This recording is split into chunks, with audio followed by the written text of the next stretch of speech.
wants you to come on, and you could probably maybe meet him if he comes on. Indeed. What's going on, folks? Here we're live. 86 Boxing collaborating with a number of individuals. Got Skywalker Boxing in the house. Got Bruce Gas, Boxing Jazz and more. Coastal Boxing Club. Eddie, salute to you. And Vince Paras. What's going on, buddy? Fresh off a win, fresh off a victory, doing this thing at flyweight.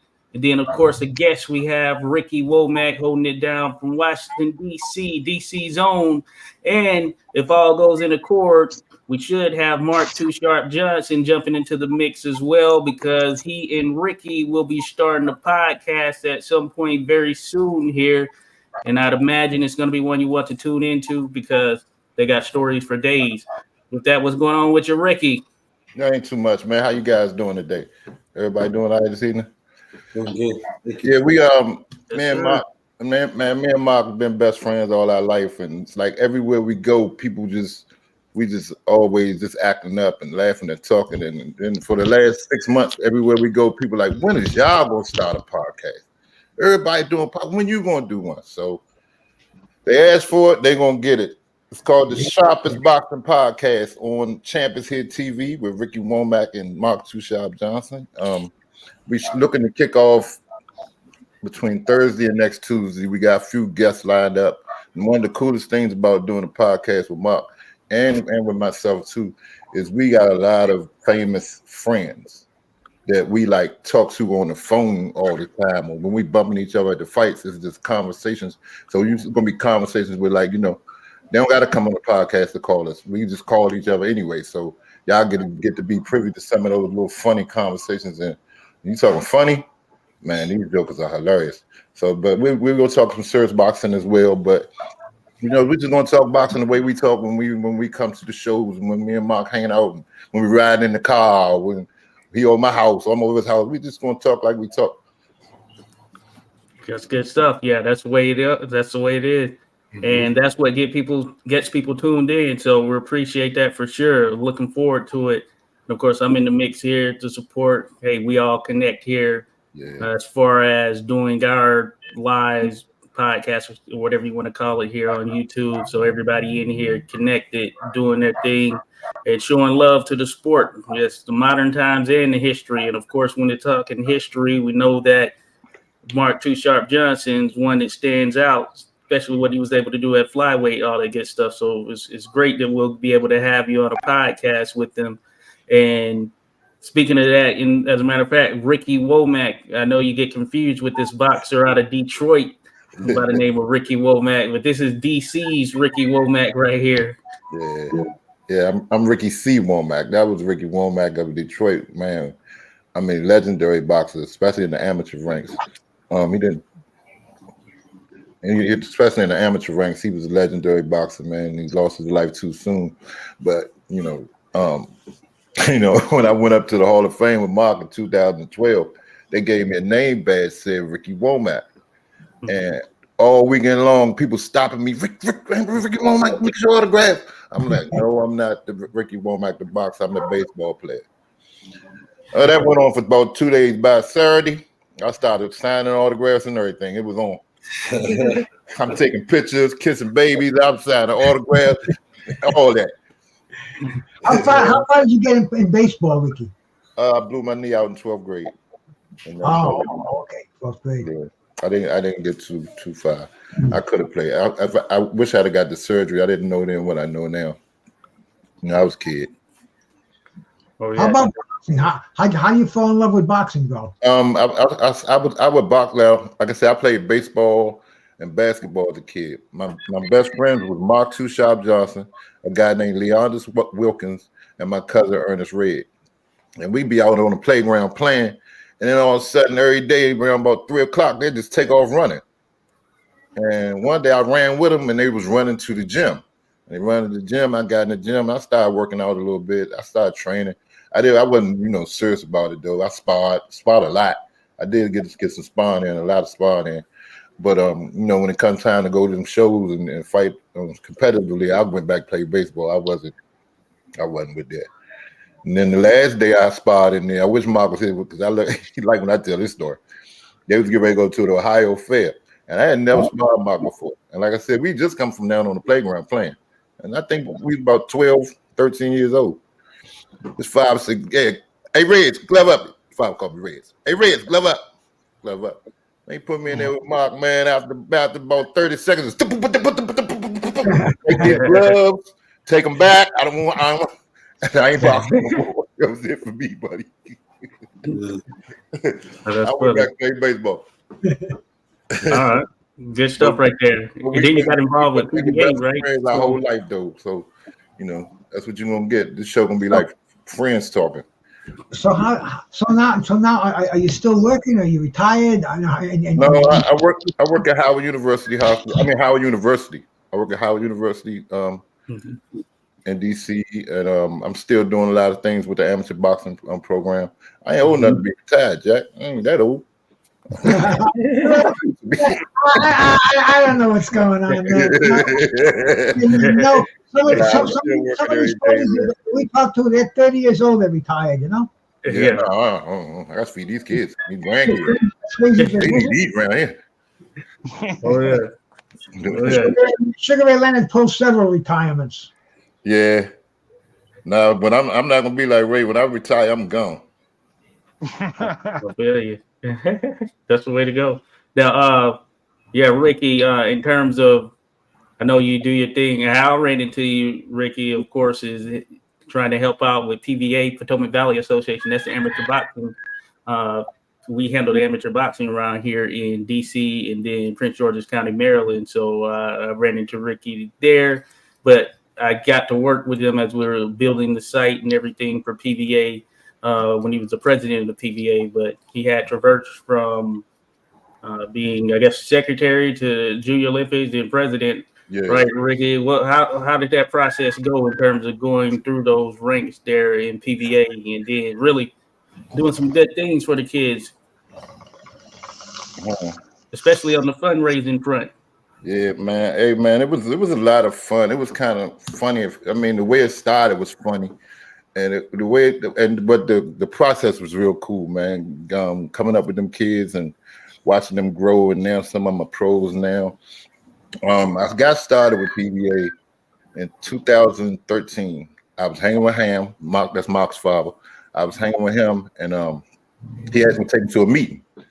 I take him to this meeting, right?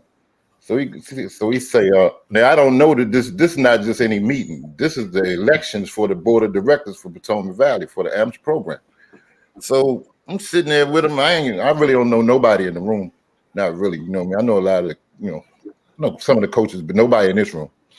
And this lady Candy Jacobs is her name. She was secretary at the time, but she was stepping down because she had some things going on. She was going to step down. So they was having an election for a new secretary. So this one lady spoke up, said she wanted to do it. Ham leaned over to me. He said, "Hey, Rick, can you read and write?" I said, "Yeah, I can read and write." He said, "No, can you spell and everything? Can you read and write it's real good?" I said, "I'm pretty good." He stands up, raises his hand and say, "I nominate Ricky Womack for secretary of Potomac Valley." I don't know nothing about being no secretary. What are you talking about? Anyway, he walked around the room, started talking to everybody around the room. When he finished, came back and sat down. Everybody cast their ballots, and I won 39-1. So from that point on, I was secretary for a couple of years, and I'm still getting my feet wet because I ain't never been on this side of boxing.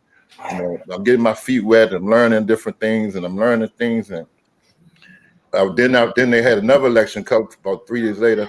I ran for president. I lost, but the guy that won asked me to run the Junior Olympic program, and that's when everything really took off. Because when I told him when he gave me the JOs, I said, "Look, I need to do one thing: get out my way." He's like, "What?" I said, "Let me do this and get out my way." Because I've been watching how they've been doing it for the last 3 years, and it wasn't really too much. So I got them to give me some money to get jumpstart the show. They gave me $1,500. In 9 months, I had raised $27,000 off that $1,500. Yeah. Got the kids to Dallas, flew them all out to Dallas. They got on sweatsuits. They look real good. Got out there. So watch this. Out of 39 Junior Olympic slots, we took 21 to the Junior Olympics. out of 39 slots in the region. When we finished, at the end of that week, we brought home the team trophy, the Junior Olympic National Team Trophy, 2 years in a row from the team that we put together here. And then a lot of it came from, like I said, because I didn't coach them, but I did a lot of unifying. We had training camps where if you fighting in this tournament, everybody gonna train on Tuesday and Thursday together. Everybody gonna run on Saturday together.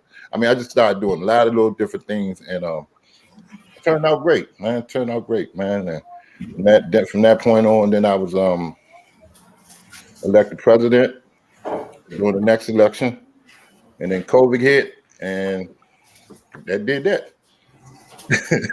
Oh yeah. Yeah. That was no joke in terms of COVID of course slowed down a lot of things as it relates to boxing on the amateur side. They were doing some bubble stuff, but no, it is what it is. Yeah, appreciate everyone. Of course, this is the podcast. We're talking with Ricky Womack. He's about to launch a new podcast with Mark Too Sharp Johnson, who we're trying to get on the phone. Actually, we're trying to get him on here, and this podcast, they're expecting to launch it here very soon. It's called The Sharpest Boxing Podcast. As a matter of fact, I dropped the link in the actual chat to the channel. It's on you can find them via @TheChampIsHere TV. And we're expecting this to be a nice one right here. We're going to get a lot of interaction surrounding such. So we want people to be sure to tune in as we get them on. So if we get Mark on here, then of course that will set things off for sure. Skywalker Boxing there showing some love. Appreciate you, Skywalker. Hey, appreciate everyone who dropped into the chat as well. As mentioned, we have Ricky C. Womack in the building here. Now, as far as you and Mark, I run into you at stuff all the time there, Ricky. I know you're getting ready to get this podcast jumping off and everything. So we're gonna want to hear some of those stories that I've heard some of them. You got to share something with us here, Mark, that people don't know. Oh man, I don't even know where to begin when they get to the telling stories, man. I just I just say that just look forward to a very entertaining podcast, a very different type of podcast. It's going to be, that's what most people that's expecting this, that we know personally, they all say the same thing. Oh, this is going to be some funny stuff right here. But the other thing about Mark is, when you sit and watch a fight with a man with a Hall of Fame mind like that, I mean, he dissects boxing like none other. He just puts it together. I mean, he just breaks it all the way down and make it real simple, And to watch how he do that, man, it's just great to pick his brain and pick his mind. Even though we crack a lot of jokes and we real silly, but it's nothing to be riding in the car with Mark and Antonio Tava, call him just see what he's doing, or man, all the names of the game that kind of ran together. I mean, it'd be Marlon Stallings called the other day we was together, Andre Ward. I mean, it's just people just because they are friends, you know what I'm saying? Because they've all been fought in the same arenas, and a lot of them people are his fans. Like we a lot of their fans, but more than anything, it's like a friendship when we talk to these guys. And it gets less and less as the years go by. So you really have to keep that connection going. You have to keep that. Yeah. But the one thing about them boxing guys, for me being around them and for me being around Mark, they really do stay connected. They talk all the time. They know what everybody's doing, man. So yeah, it's really. Well, I hang out with Tim Witherspoon, and they have a team of legends. Where they have a lot of guys, Mullins in there, and Mitch Green and Tyrell. I mean, and they get together at events. They do meet and greets and signings. Mark Johnson should think about getting involved with these guys and going to some of their events, because it's good to keep your name out there. Right. And, I mean, just the love of boxing. You touch flesh with these guys again, and you put a few bucks in your pocket at the same time. People remember who you were, and we'll have to do something where after we get the show goes over, I'll give you the call, and I know if you guys want to talk to Brian Robinson, who puts a thing together. Okay, maybe I know that name. I know that name. I think him and Mark have spoken a few times before. Brian Robinson. Is this up in like Connecticut or something?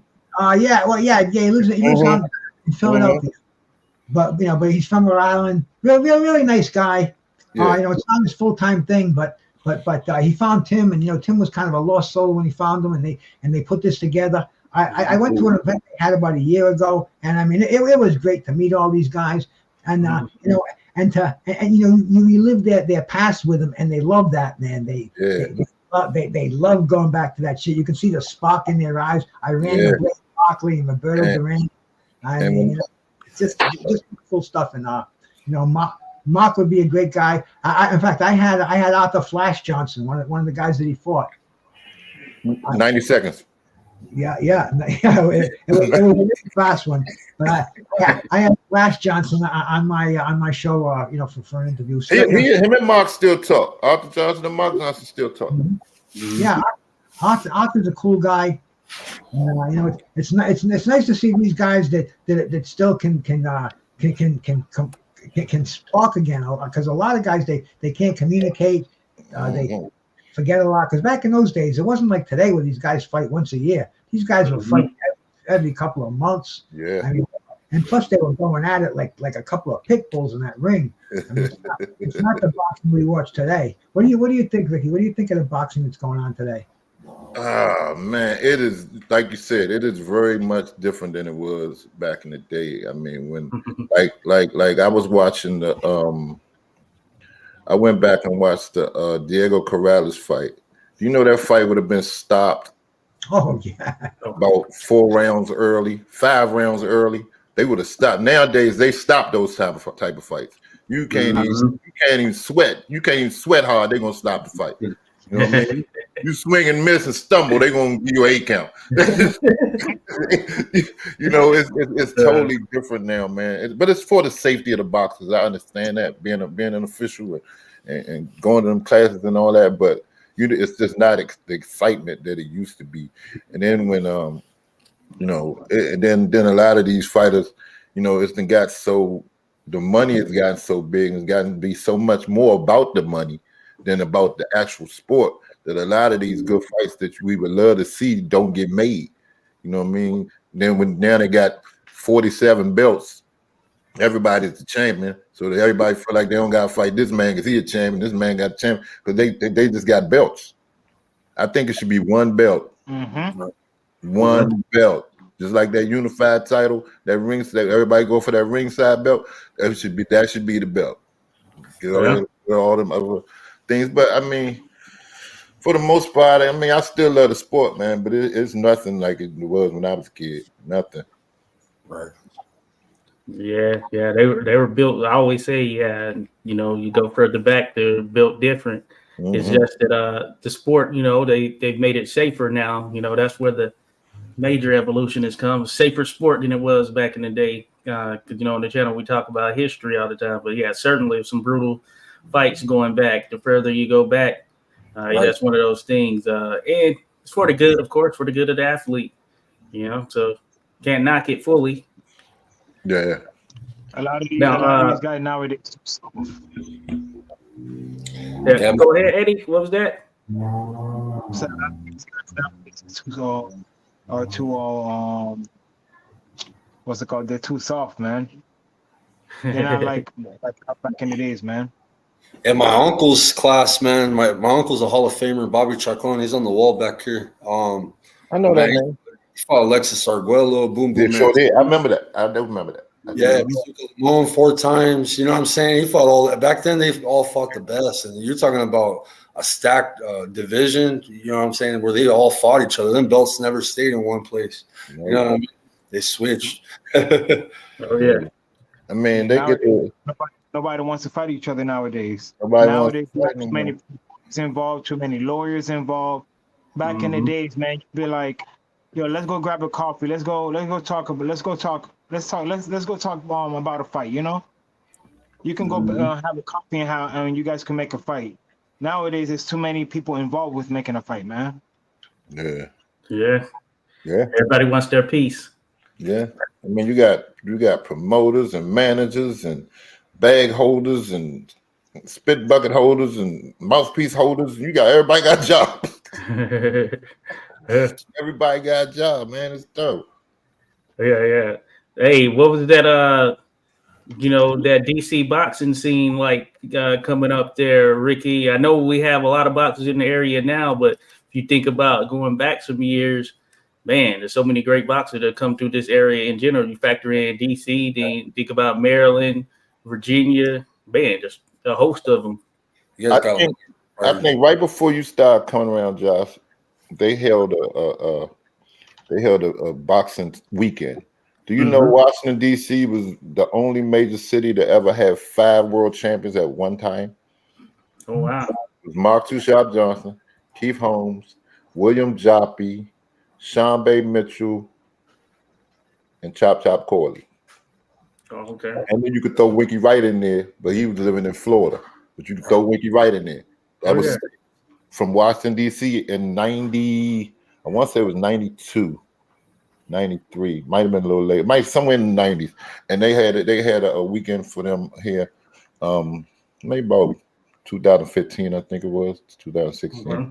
It was like the anniversary of it, so it must have been 96 because why do you think that was, Ricky? You think there's something in the water, or is it, they're different than other states, other parts of the country? We just had some fighting jokers in this city, man. It wasn't just them. We had guys like Daryl Tyson. We had guys like Simon Brown, Maurice Blocker. We had guys like Floyd Favors. We had guys like James Hurst. We had guys like the Fields brothers. I mean the Russell brothers. I mean the list go on and on and on and on. I mean you come to an amateur show. I used to say this all the time. I've never in my life seen a pay-per-view show better than a Washington D.C. amateur show. No, seriously, never seen a pay-per-view show better than that. And you can't name I'm talking about 6-9 minutes of straight action per fight. I mean, they bumping, they working. And that's the way the boxers here always have been, man. They were, now these kids are getting trained by those type of dudes. They came up all those names we named, and I mean, it's just, I think it was something in the water though. No, because you think about it, you don't see that in Chicago, you don't see that in Detroit, you don't see that anywhere in the country. But you want to know what's even crazier about it? Want to know what's even crazier about it? You can fit 10 Washington DCs in New York City. You can fit 15 DCs in Chicago. You can fit it Philadelphia 5 or 6. This is a very small city. For them to put out 5 world champions at one time. In a 10-mile square. 10 miles? It's 10 miles square. Washington D.C. is 10 miles square. It ain't that big. Yeah. Hey, so that's what's up. I mean, Fighting City, as you mentioned, and you put on the first show at the Howard Theater. What was that like right there? That was the first time you had boxing there. When they reopened it, they renovated it and did their thing. So that was like the first time you had boxing there. So historic moment. That was the first time in the history of the Howard Theater, and it was really cool the way it came together. I didn't think. Well, I'm gonna tell you what. I was sitting in there one night. I was at a party, and I'm sitting in the balcony, and I'm looking down on the floor. All these people on the floor dancing and everything, and I zoned out. And I just moved everybody off the floor, and I put a ring right there. And I said, this is going to be fly. I know this would be good. So I went back. I got in touch with the management. First number they gave me was crazy. I had to come back with pictures of the kids and tell them, look, we're a nonprofit, man. We just try to raise some money. This was the year we was going to go to Dallas. I just took over the jails. So, man, look, we trying this. So they cut the number. They cut the number in a quarter. First they wanted 10, then they charged me 25. So, okay. And we put the show on, man, and it was hey Josh, it was the coolest show I ever been. It was like a pro show. And I'm gonna tell you what was cool. What we did was we had like a pro style weigh-in where because everybody from DC fought somebody from out of town. So we had raised so much money, we had so many sponsors, we had a sponsor to just donate a hotel. So everybody could get to the weigh-in at one time. And we would call their names. Joshua Brewer, Skywalker, come they go step up on the scale, then they do the little face off, and we got cameras flashing and everything. I'm gonna tell you the funniest, coolest thing you ever want to see 2 8-year-old 55 pounders like this. Man, it was flat. Then they had their walkout music. It was just great. It was just a great night of boxing, man. It was a great night for the kids. Raised plenty of money. With that show took us over the top. We had enough to go, but we had enough to eat good and some more things when we got finished with that show, man. Nice. We had a lot left over. So that was an awesome show. That was something awesome that I did. I did that twice. That was real cool. It was real cool. Yeah, you guys got a lively amateur scene, man. I always see Josh Ruffin and stuff like out there, and then I got another friend that's out there that's got family that fights, and there's always events out there in DC. I like to visit one day and check it out, man. Maybe for veteran vets, so maybe on a Veterans Day, you know what I mean? That'd be good to go out there. Yeah. Oh yeah, that would be dope. You gotta come through. Somebody just told me something about they supposed to be doing something for a veteran show next Thursday. Okay. Next Thursday somewhere. So I'll try to keep Josh up on it. He'll let you guys know. Oh yeah, I got bits and pieces about it today. Yeah, I think I saw something about that. It's kind of like some warrior fight or something like that. Yeah. So that should be interesting. It'll be something honoring the veterans or something. Yeah. Okay, yeah, I think that is one that's going down. Yeah. So the amateur scene is lively here. Yeah. Of course, we're trying to get the pro scene. It trying to bounce it back. There was just a show this past Saturday. I'm involved, man, in my community, man. Yeah. That's the best thing you could do for the community, man. Help the kids or help people. Like we help Vince out too, man. We got Vince to that top level. We helped him with new shoes, new gloves. We got him the right nutrition and yeah. So it's nice. No, that is good stuff though. So salute. Yeah, that's what Skywalker was mentioning. They had the names on the trunks and all that. That was crazy. Crazy to see. And Vince went over there and did his thing in Japan. So it was worthwhile for sure. That's definitely some good stuff. Let me see here. Salute to everyone in the chat once again. Hey, thank you for joining in. See so many people up in the mix here. I see some of my friends from the Rise Podcast, which is also a DC show. The Rise Podcast is Tank Davis, Coach Calvin, Coach Rise. I haven't seen shout out to Tank. It's his birthday today, bro. Yeah, happy birthday. Tank. Hey, shout out to Calvin. Can we go back a little bit? That Howard Theater show, everybody talking about how that was the biggest, baddest show that they ever seen. And it was big and it was bad. It was good. It was great. But Calvin Ford had a show up in Baltimore one year at a place called, I always mess this, it's a skating rink about 2 blocks away from their gym. And man, that thing was off the chain. I mean, they had smoke machines and kids coming out the music, and it was just the atmosphere was wow. It was a great atmosphere. I don't think Tank was a new professional. He had just turned pro back then. But that show, and I told Calvin when I left that show that night, I said, Calvin, I'm gonna beat you one day. He said, why, man? I'm gonna get this, man. This thing is me. So after the Howard Theater, he walked up to me and shook my hand. He said, "Yep, you got me, Rick. You finally got me." And that was years later. It took years for me to get him. Yeah, Calvin Ford is my guy, man. Really good dude, man. Really another brother from DC we listen to in the mornings is Jay Hardcore Boxing News. He's also from that area. Oh yeah. Okay. So I'm connected to a few podcasts from that area, man.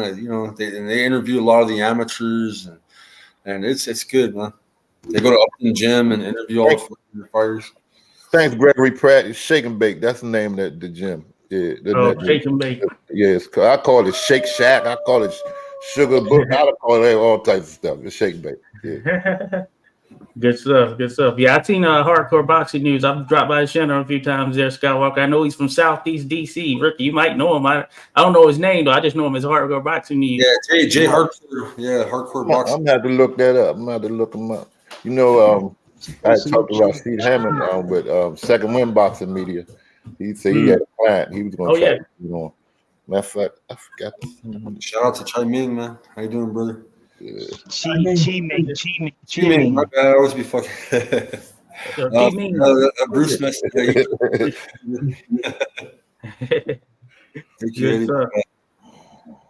But no, good. But no, the scene has been bustling.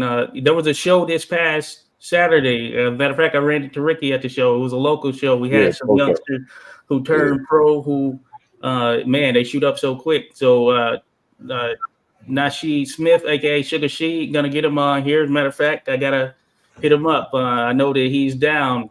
We'd already spoke about it. Yeah, Scooter Davis, who was fighting as well. They showed up, showed out. You had Jordan White, short dog, did his thing. So that was a good show right there. And this was put on by Davis Promotions. And hey, hopefully we see more like that. It went down at the Entertainment and Sports Arena in DC. Very live. It was a great show. I'm gonna tell you what I loved about it so much, Josh. Everybody on that show fought on one of my shows before, or was on my Junior Olympic team. The majority of them was on my Junior Olympic team, and that made me feel real proud, man. When you see them after they grow up, when they grow up and they doing their thing like that, man. That was a real proud moment for me. Oh yeah. No, it's crazy, man. The way these guys shoot up. I mean, it just happened seemingly overnight. You know, it's just like, yeah, when they start to get out there. But yeah, we have a lot of youngsters around the area who are starting to turn pro now, or they have turned pro. And hey, DC Boxing continuing trying to try and see it thrive. Like I said, we want to see more of these local shows, but there's nothing like one of those local hometown shows. I think that's a real authentic experience for those that haven't been to a boxing event before. You can start with the amateurs. That could be your introduction, or a local pro show. I mean, those are the real authentic experiences of boxing fans right there, at least from my feeling. That's how I feel about it. So I always enjoy those. Yeah. Shout out to Dory Pennant. Dory, salute, bro. UK heavyweight right there. Salute, Dory. Appreciate you. All the smoke to smack Tyson Fury for me.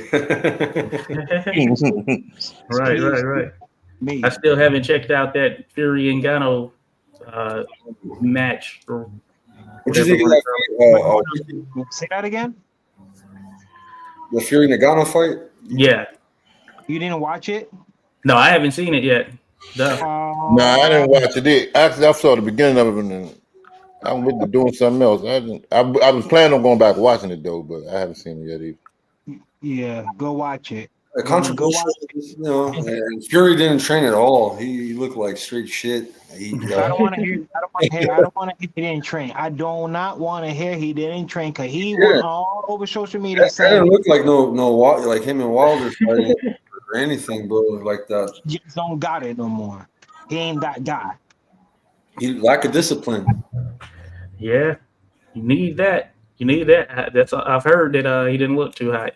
They already look like a pair. He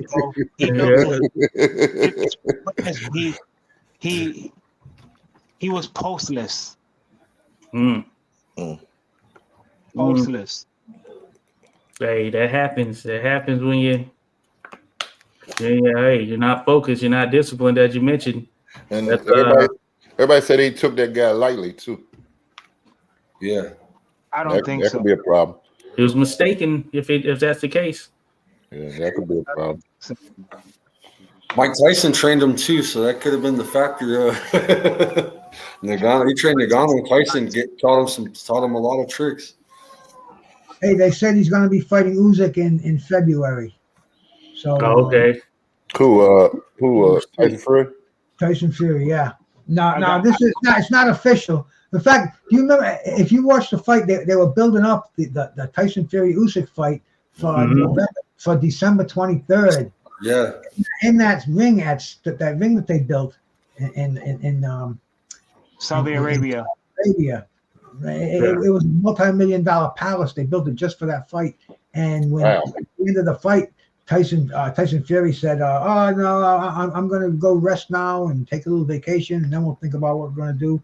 But it was like a precursor. They were preparing for the Tyson and Usyk fight. So I hope that fight happens, and I heard it's going to happen in February. That's what a lot of back behind the scene people are saying.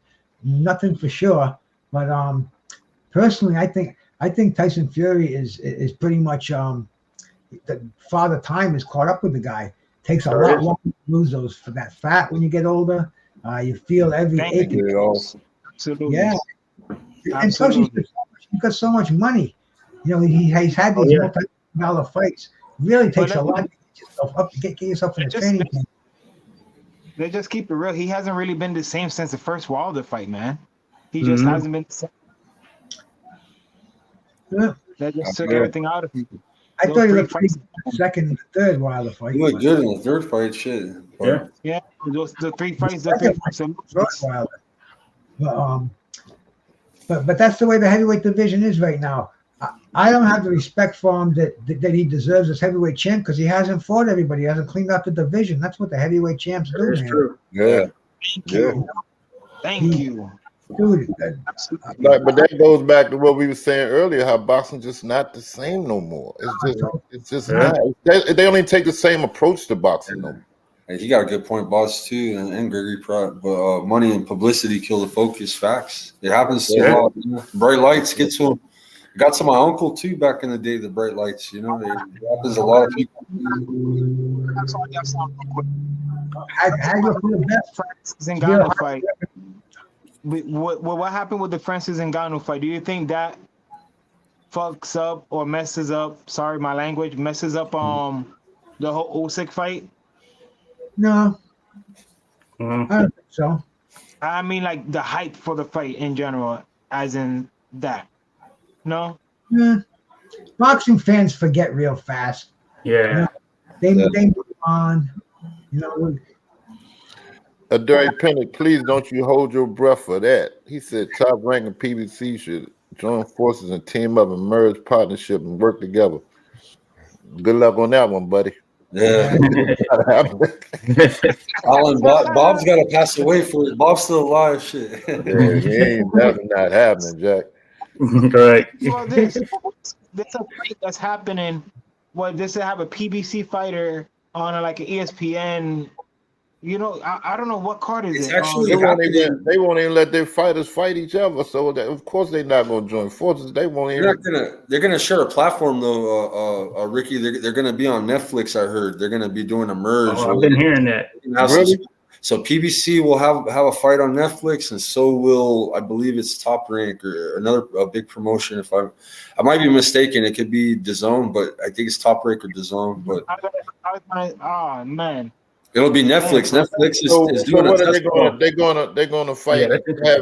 Have PBC fighters fight Top Rank fighters, or they just all be on? I heard they were going to go to Amazon PBC, but now I'm hearing Netflix is going to take the chance in it, and they got two different fights, so they're testing it out. They got two different fights on there, one with Top Rank and one with PBC.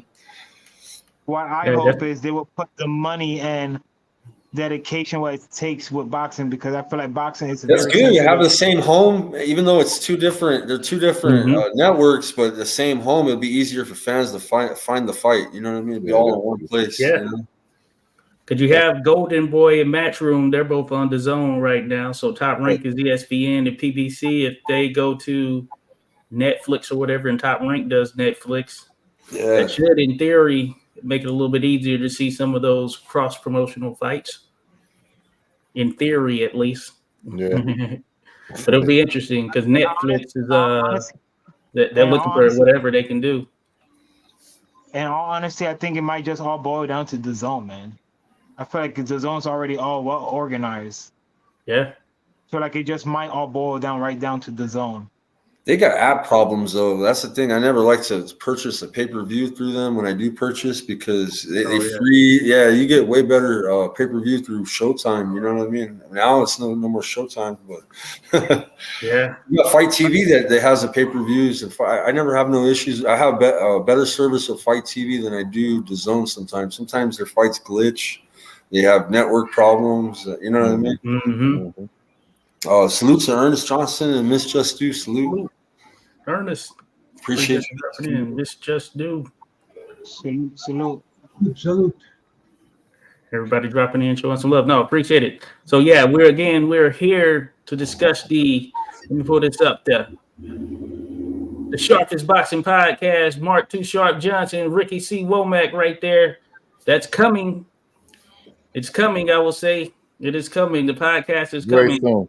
Let me get the link and put it in my chat too, guys. My bad. This is the one that we are getting prepped for right here. So We're waiting. We're We trying got, to get Mark Too Sharp Johnson on. Busy guy for sure. Busy guy. But he usually shows up to the events and everything. Shows love. Yeah, he might got his granddaughter over there today. Whenever he get around her, everything stops. So he might be a little stinky. But yeah, it's gonna be real soon, man. I'm almost about to drop some names of some of the guests we got lined up, but I'm not going to tell you. You got to tune in. So, but man, we got some real cool guests lined up, man. Some people that you've been fans of your whole boxing life. Some kids that you're going to be looking out for in the future.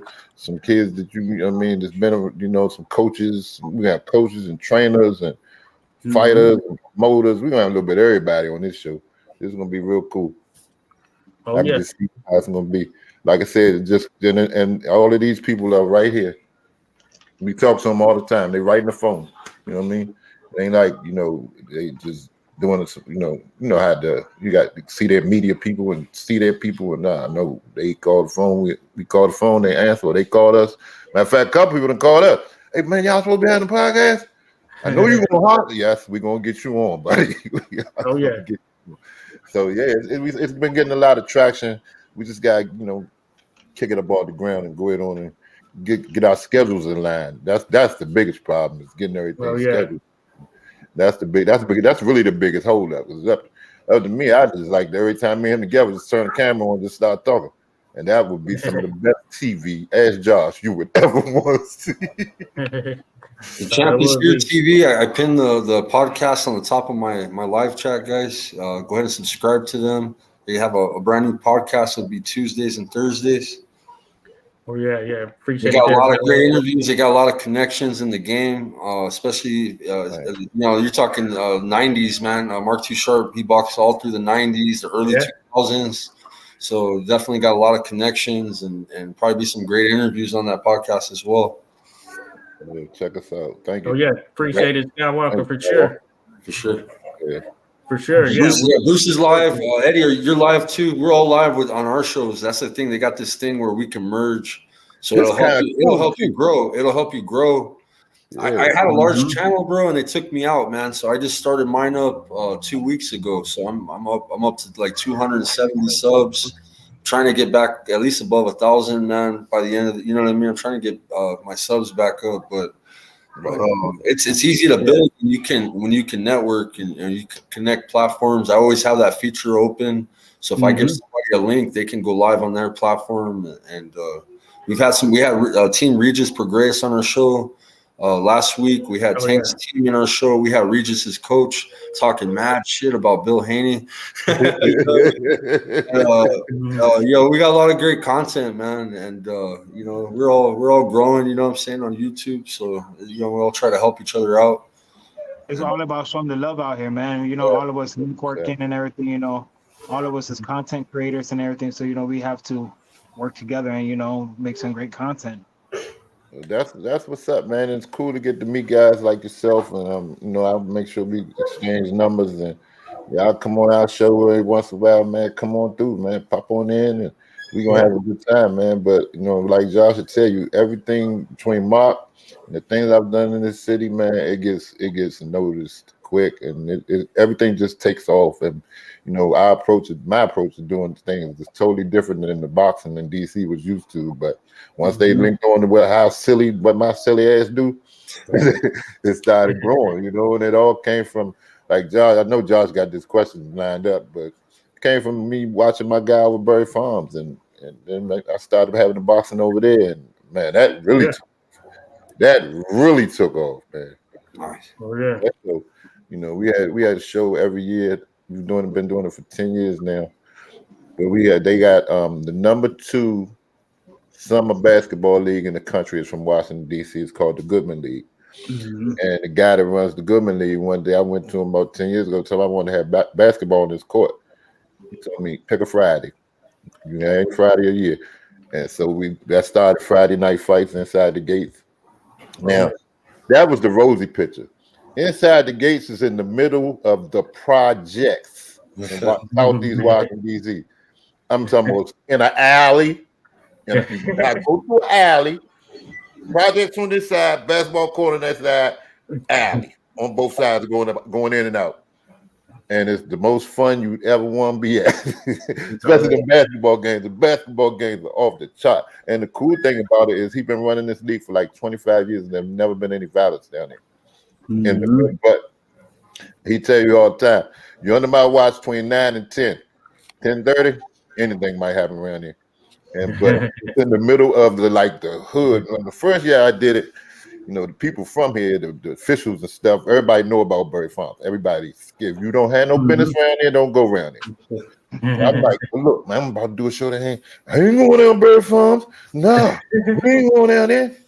Man, I got them to come after their first year. Now they can't wait. Rick, when is it again?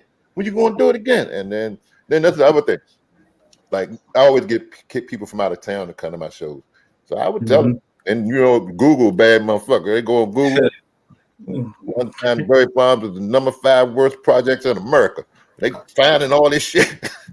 But they can't. But then when they lit, like, a few of them would call me, Rick, man, they ain't that crazy around there, man. Them people was nice. They gave us fish. They get the frying fish and grilling and all that. And they make sure that car don't get broken in, man. Because they appreciate, because here's the thing.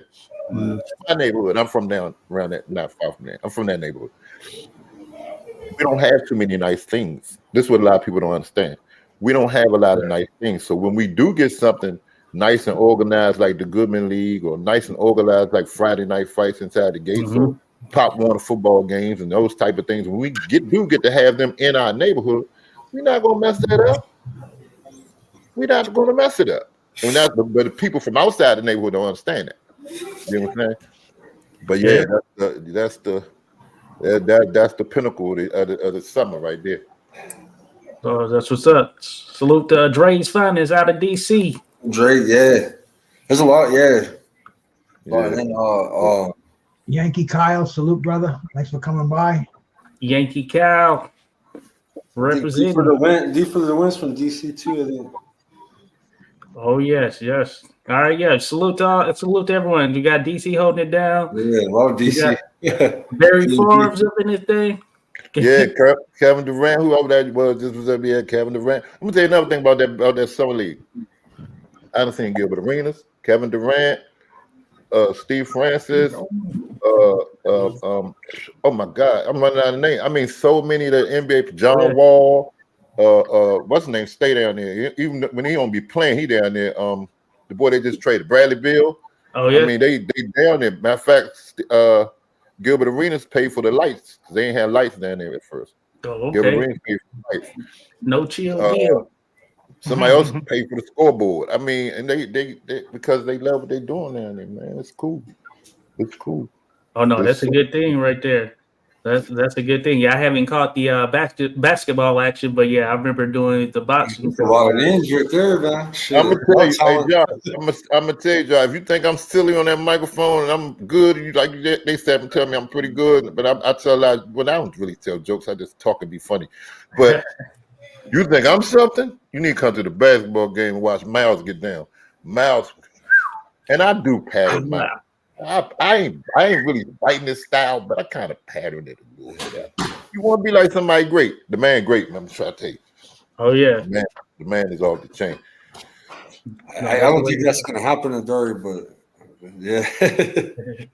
I think it's supposed to be a rematch. We're supposed to see Spence and Bud again, but I don't know. Yeah, that's what they've been talking. Oh yeah.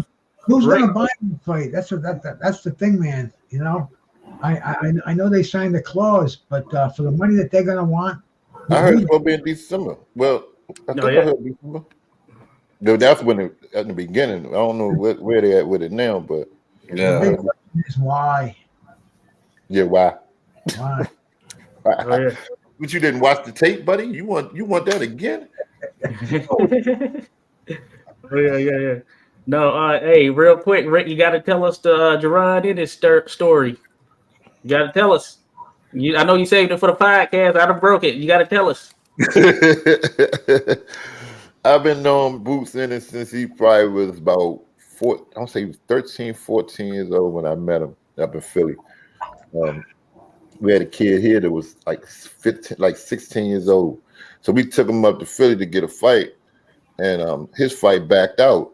Boots was supposed to fight a kid his age. His fight backed out. So Boots' father said, "Man, look, we just want to work." How old is he? 16. Now, and the rule in amateur boxing is you can't fight. It's a 24-month gap. If you're outside that 24 months, 2 years, you can't fight. So I'm like, I'm trying to, Miles the GOAT, D-Down. I'm trying to, D for the win. I said D-Down, my bad.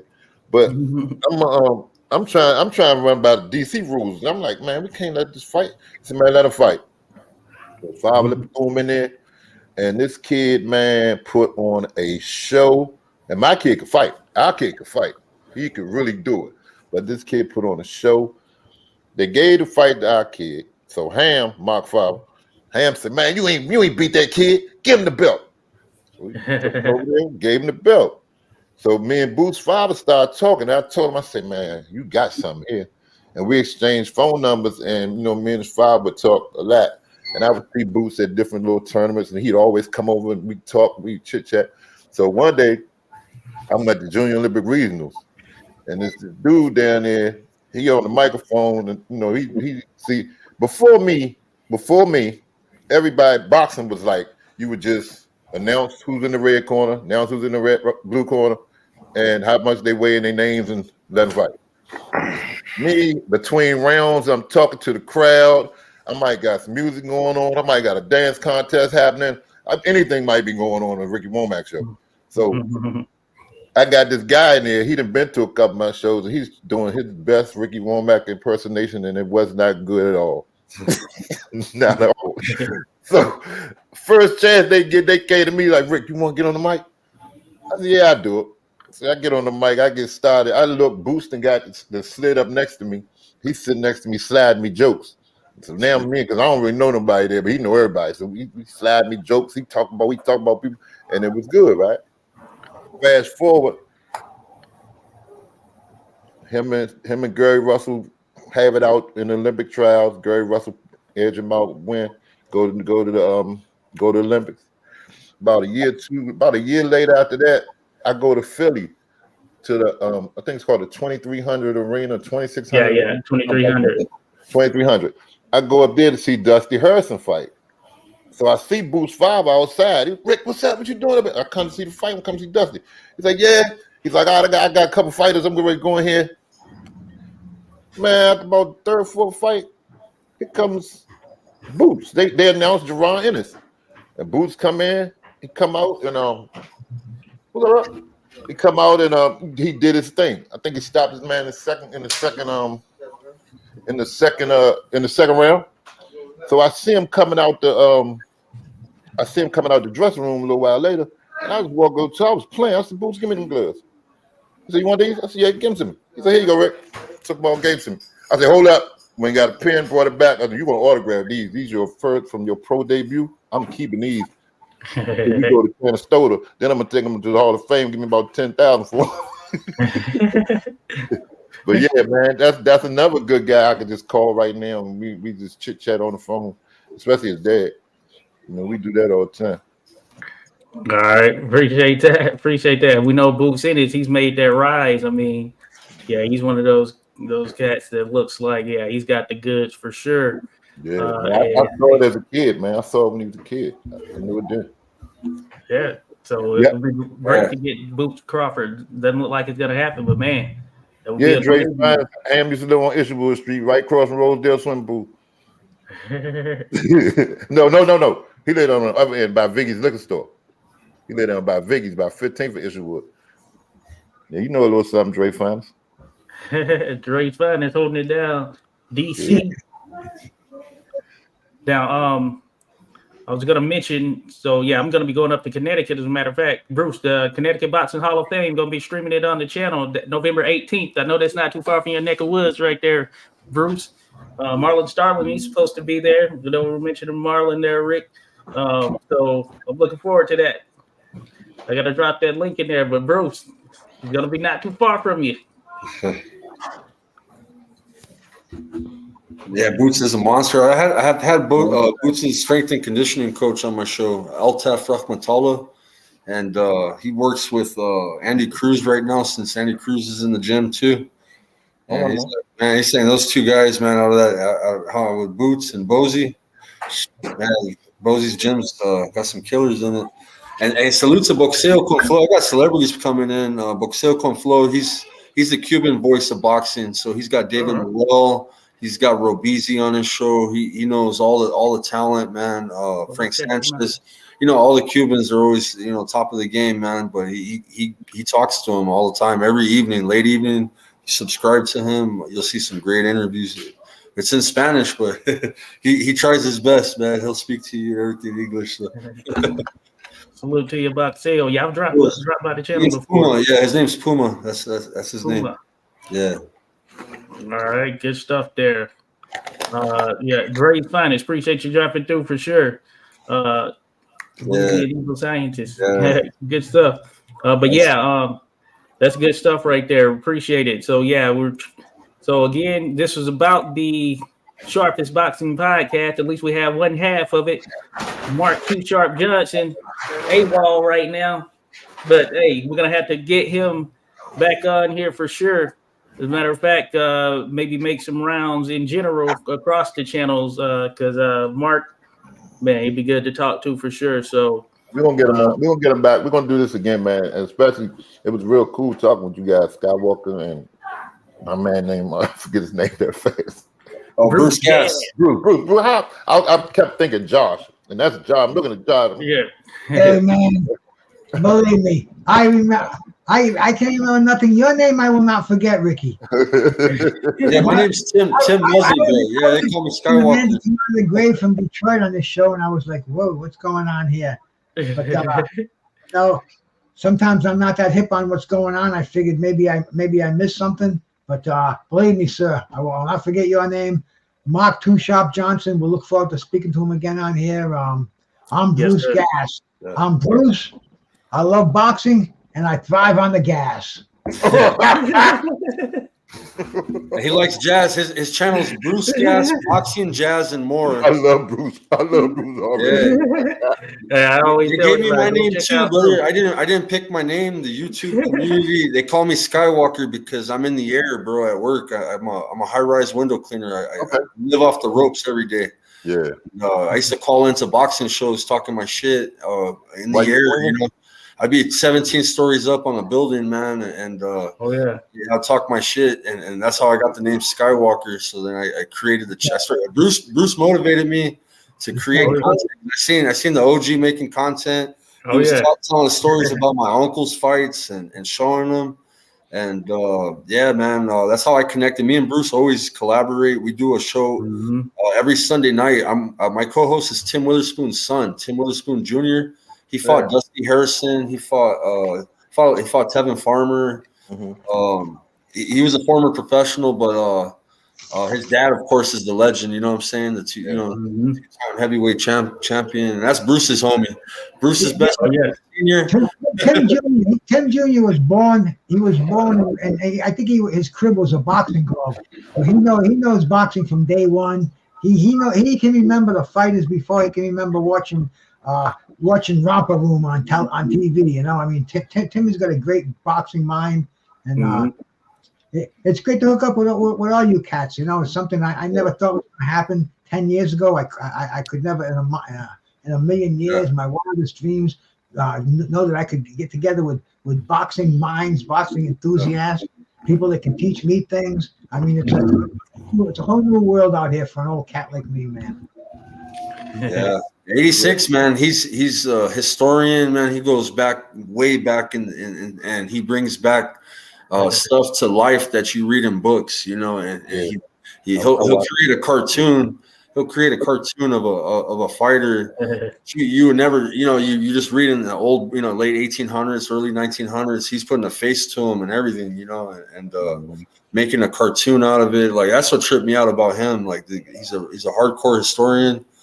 He does his research. He puts a lot of time and effort in his work, man. So, yeah, he's a great content creator. 86, man, Josh. And we connect because I'm Army. He's he's Marines, man. But we're both combat veterans. You know what I mean?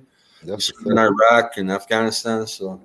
Man, boxing brings a lot of people together from a lot of different lifestyles. I've noticed just by me being, my last 10, 12 years going through this amateur ranks and hanging around these pros, man, it's people from all different walks of lifestyle, all different walks of life, put it like that. And, it's cool. Oh yeah, hey, and Ricky, Skywalker and Bruce, they've been on with Demond and everything too. So that's my brother, man. That's my brother, Demond Nicholson. Hey, I'm gonna tell you who we're gonna have on here. I can tell you one guest we're gonna have on here. Y'all better not miss this one. We're gonna get Mark Father Ham Johnson on here. Now you talk about a boxing man. You talk about man, that man can tell you about. I mean, he done forgot more than any of us are gonna ever know when it comes to boxing. That man's a genius. Crazy as hell, but he's a genius. One person from DC that don't like me. Oh, sir. No, his name is Ham, as in Ham. Abraham. And the name of the gym was Ham AC. Okay. Ham Athletic Club. The name Ham Johnson. That's Mark Johnson's father. Yeah. That's a cool name, bro. Let me tell you the funny thing. When Mark beat Arthur Johnson, Ham walked over to, because he had who was in Arthur Johnson's corner? Sugar Ray Leonard trainer. Pepe Correa? Yeah. No, not that one. No, the one that come in at the last minute and trained Ali. He always come in on a week of the fight. Angelo Dundee. He walked over to Angelo Dundee and told him, yeah, we made a bet, didn't we? You gotta like my cigar. He told me, now you might be the best trainer in the world, but I'm the best scientific trainer. Told him that on TV. Oh, yeah. So Ham is well known in the boxing circles, also. Yes, he is. Yes, he is. Oh, Ham. Yeah, Ham is well known. Well known.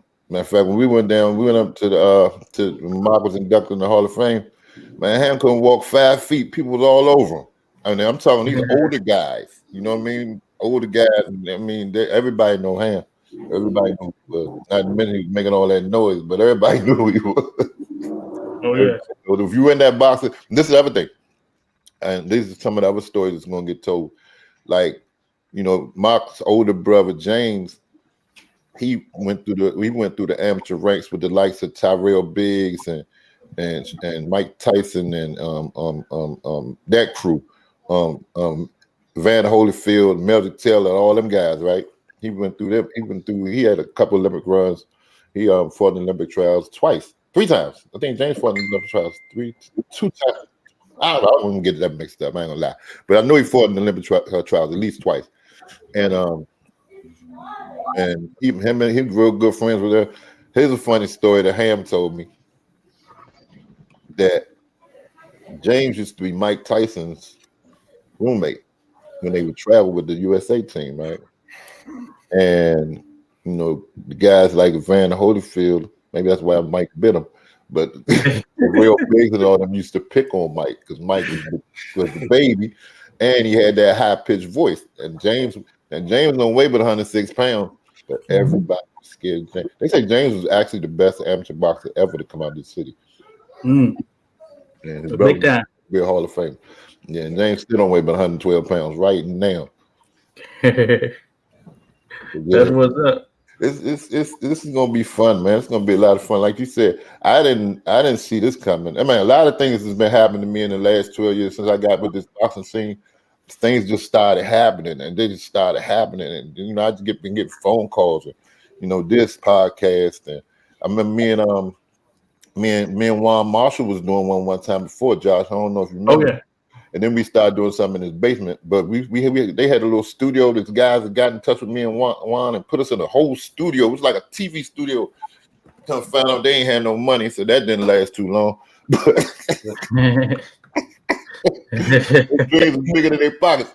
This is the only medium that you can just take your phone, turn it on, and if you got it up here, you could be Howard Cosell. Yeah. Oh yeah. Yeah. It's just an amazing thing. Sometimes you get the you get the greatest talents in the world that come on here. Sometimes you get the bottom of the barrel. So it's all a mix, and you can go where you want to go, listen to who you want to listen to, and that's the internet, undefeated internet. It's going to make or break many a man or a woman before it goes away. Dre, you don't know nothing about that mat with the one heavy bag and the one speed bag, the one heavy bag in the closet and the one speed bag with no air in it, with no rope and a mat in the middle of the floor. You don't know nothing about that. He's fine. Nah, but he know his thing.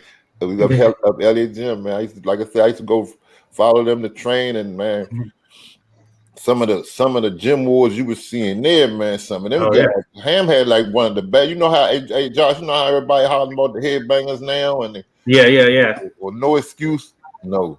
Ham had that mob when James Mock was young.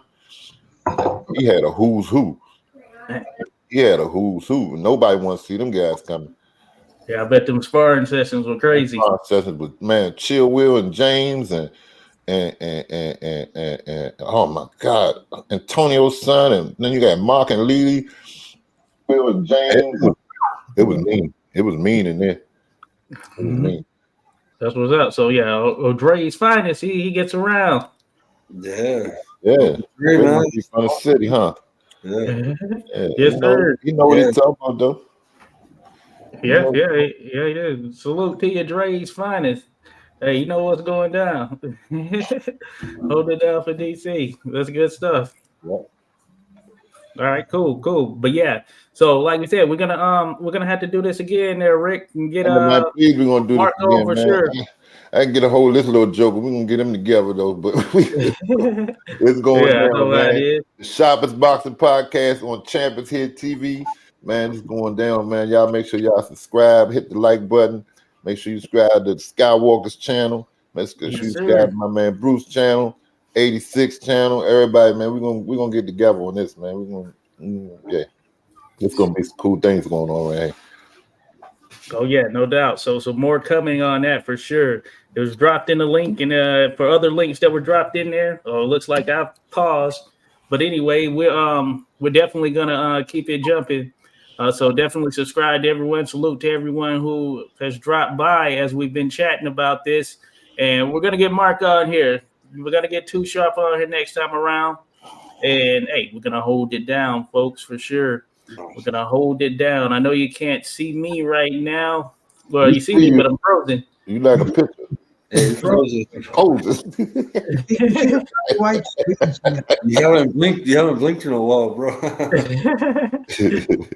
Oh yeah, I gotta get that right with the using my other camera. My one camera that was supposed to shoot the Connecticut Boxing Hall of Fame on. I gotta have a backup now for sure to make sure that I'm good to go. You see, but yeah, all good here. Yeah. But no, hey, appreciate everyone dropping in. So we've been good going about an hour. So yeah, next time we're gonna get them in. We're gonna make some rounds and all that stuff. But the podcast is coming. I'm definitely gonna be tuned into it. So yeah, appreciate you there, Rick, taking the time. Some good stories. I know we have more, but you're trying to save for the podcast. So hey, we understand that. Yeah, thanks for putting this together, Josh, man. And good meeting Bruce and Skywalker, man. It's nice to meet you guys, man. And I hope we're gonna talk a whole lot more, man. I'll make sure I check out y'all. What nights are y'all on? Sunday night at 9 p.m. Eastern. We do a part. We usually bring on somebody to interview, or we just talk about the boxing on Saturday night.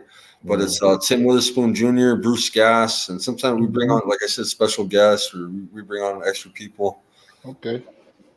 Yeah, and then, like I said, once we get started, man, some of the guys we have on, I'll share my phone book with you. Not problem. Nice. Yeah, like they have that feature.